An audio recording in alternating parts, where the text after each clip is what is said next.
6 months ago, a teenager was shot right next door to Bengals running back Joe Mixon's home while playing Nerf Wars. And tonight, only on WLWT, for the very first time, we're seeing how the investigation unfolded. Thanks for joining us here at 6. I'm Mike Dardis. And good evening to you. I'm Cherie Palello. So through sources, we have obtained body camera footage from the first responding officers. WLWT News Vice Karen Johnson walks us through these videos. Hi, Karen. Well, hey, guys. In all, we have obtained 16 minutes of footage, which shows deputies questioning Joe Mixon's sister, Shalonda Mixon, and the alleged shooter, Lamonte Brewer, during a traffic stop that night. And also Mixon's physical therapist, who called 911. March 6th of this year, Hamilton County deputies arrive at Joe Mixon's house for a report of shots fired. One of the first people questioned, Mixon's physical therapist, Sean Pena. And then all of a sudden you heard this bang, bang, bang, bang, and then... It is confirmed we did have shots fired here. Pena said he was on the front porch when he heard the shots. Do you know who was shooting? I have no idea. Where do you live? I don't live here. This is one of my athletes' houses, but his niece and nephews Is he and here? stuff. No. He left probably about 2 hours, 3 hours, about two and a half, I don't even know. Just pulled away from the driveway just a minute ago. That was his sister. Shalonda Mixon, who, when pulled over by police around the corner, did not mention Joe was home at the time. It was all there. Me, my kids, my brother's chiropractor, my boyfriend.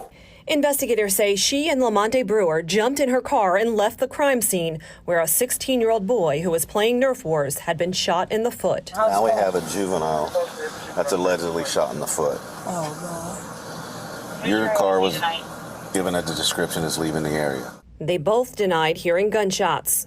No gunshots.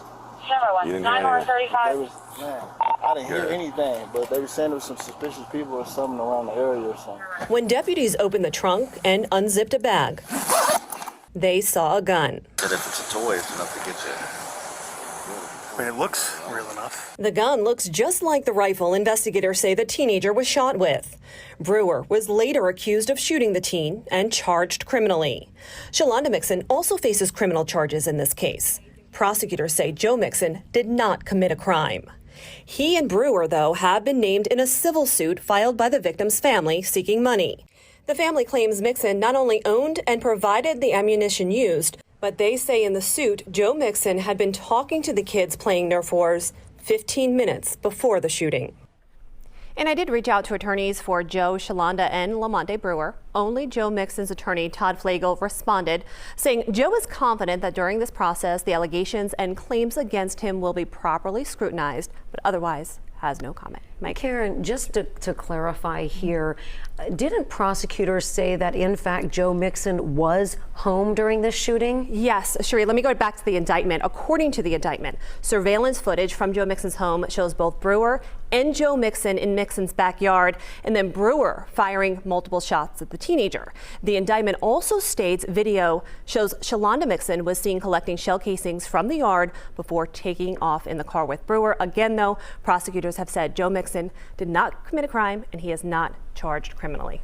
I think one of the things that the attorneys who are representing that teenagers feel like they were told that Joe Mixon and everyone was in fear for their lives because in that time there were death threats being made against Joe Mixon.